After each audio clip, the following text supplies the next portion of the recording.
धृतराष्ट्र ने कहा, हे संजय, पवित्र भूमि कुरुक्षेत्र में इकट्ठा मेरे और पांडु के पुत्रों ने युद्ध के लिए क्या क्या किया। राजा दुर्योधन ने व्यूहरचना युक्त पांडवों की सेना को देखा और द्रोणाचार्य के पास जाकर यह वचन कहा,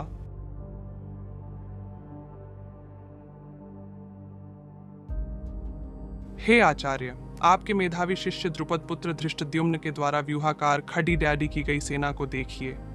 इस सेना में बड़े बड़े धनुष वाले तथा युद्ध में भीम और अर्जुन के समान शूरवीर सात्यकी और विराट तथा महारथी राजा द्रुपद, धृष्टकेतु और चेकितान तथा बलवान काशीराज, पुरुजित, कुंतीभोज और मनुष्यों में श्रेष्ठ शैभ्य, पराक्रमी युद्धामन्यु तथा बलवान उत्तम औजा, सुभद्रा पुत्र अभिमन्यु एवं द्रौपदी के 5 पुत्र, ये सभी महारथी हैं। हे ब्राह्मण श्रेष्ठ, अपने पक्ष में भी जो प्रधान हैं उनको आप समझ लीजिए।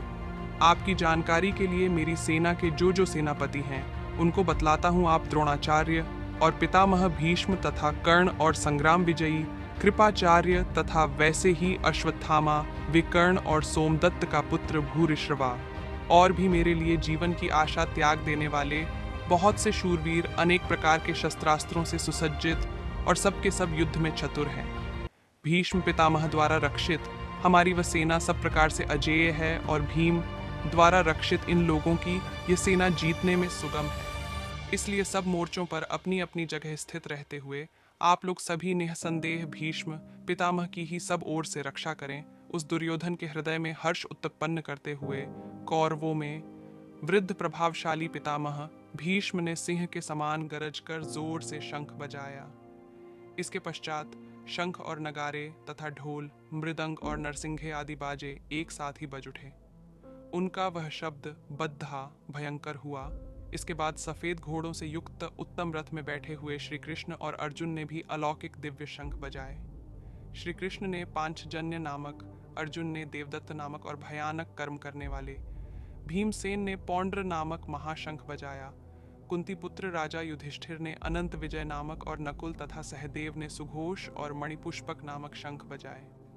श्रेष्ठ धनुष वाले काशीराज और महारथी शिखंडी एवं धृष्टद्युम्न तथा राजा विराट और अजेय सात्यकी राजा द्रुपद एवं द्रौपदी के 5 पुत्र और बद्धी भुजा वाले सुभद्रा पुत्र अभिमन्यु, इन सभी ने, हे राजन, सब ओर से अलग अलग शंख बजाए और उस भयानक ध्वनि ने आकाश और पृथ्वी को भी गुंजाते हुए धार्तराष्ट्रों के अर्थात आपके धृतराष्ट्र के पक्ष वालों के हृदय विदीर्ण कर दिए। हे राजन, इसके बाद कपिध्वज हनुमान जी का चिन्ह जिनके रथ की ध्वजा पर है, अर्जुन ने मोर्चा बांधकर डटे हुए धृतराष्ट्र संबंधियों को देखकर उस शस्त्र चलने की तैयारी के समय गांडीव उठाकर ऋषिकेश श्री कृष्ण से यह कहा, हे अच्युत, मेरे रथ को दोनों सेनाओं के बीच में खड़ा कीजिए, जब तक कि मैं युद्ध क्षेत्र में खड़ीडी डाढ़े हुए युद्ध के इच्छा वालों को भली प्रकार देख न लूं कि इस युद्ध रूप उद्योग में मुझे किन किन के साथ युद्ध करना योग्य है। दुष्ट बुद्धि दुर्योधन का युद्ध में हित करने की इच्छा वाले जो